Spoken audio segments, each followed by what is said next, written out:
அன்பின் இஸ்லாமிய சகோதர சகோதரிகளுக்கு அஸ்ஸலாமு அலைக்கும் வரஹ்மத்துல்லாஹி வபரகாத்துஹு. கணவன் மனைவி என்ற இல்லற வாழ்வில் உங்களை ஒருவருக்கொருவர் வல்ல அல்லாஹ் ஹலாலாக்கி தந்திருக்கின்றான். இவ்வாறு இருக்க இதில் கேடுகட்ட கணவனும் கேடுகட்ட மனைவியும் யார்? கேடுகட்ட மனைவி யார் தெரியுமா?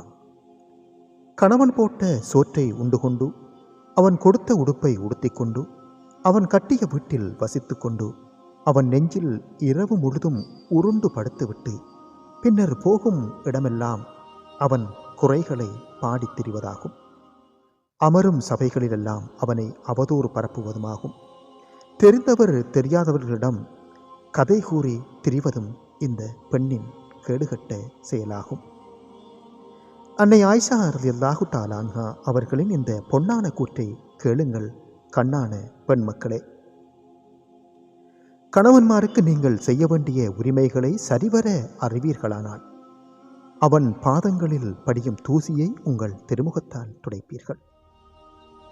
கணவன்மாருக்கு நீங்கள் செய்ய வேண்டிய உரிமைகளை சரிவர அறிவீர்களானால் அவன் பாதங்களில் படியும் தூசியை உங்கள் திருமுகத்தால் துடைப்பீர்கள் என்று அன்னை ஆயிஷா ரலியல்லாஹு தஆலா அன்ஹா நபி ஸல்லல்லாஹு அலைஹி வஸல்லம் அவர்கள் கூறிய கூற்றை கூறுகின்றார்கள்.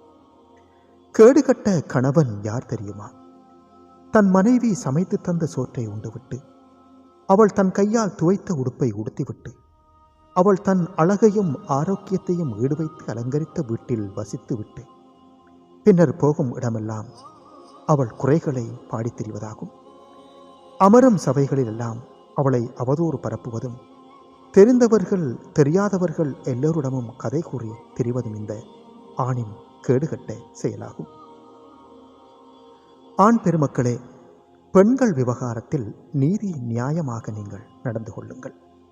தெரிந்து கொள்ளுங்கள், உங்களில் புனிதமானவன் உங்கள் மனைவியிடம் புனிதமானவர்தான் என்று ஸல்லல்லாஹு அலைஹி வஸல்லம் அவர்கள் கூறுகின்றார்கள். உங்களில் புனிதமானவன் உங்கள் மனைவியிடம் புனிதமானவர் என்று ஸல்லல்லாஹு அலைஹி வஸல்லம் அவர்கள் கூறுகின்றார்கள். நாகரீகமானவன் மாத்திரமே பெண்களை நாகரிகமாக நடத்துவான். அநாகரிகமான ஒருவன் மாத்திரமே பெண்களை அநாகரிகமாக நடத்த முடியும். அன்பின் தம்பதிகளே, உங்களுக்கிடையில் 1000 பிரச்சனைகள் இருந்தாலும் கூட இந்த வான்முறை வசனங்களை மறந்து விடாதீர்கள்.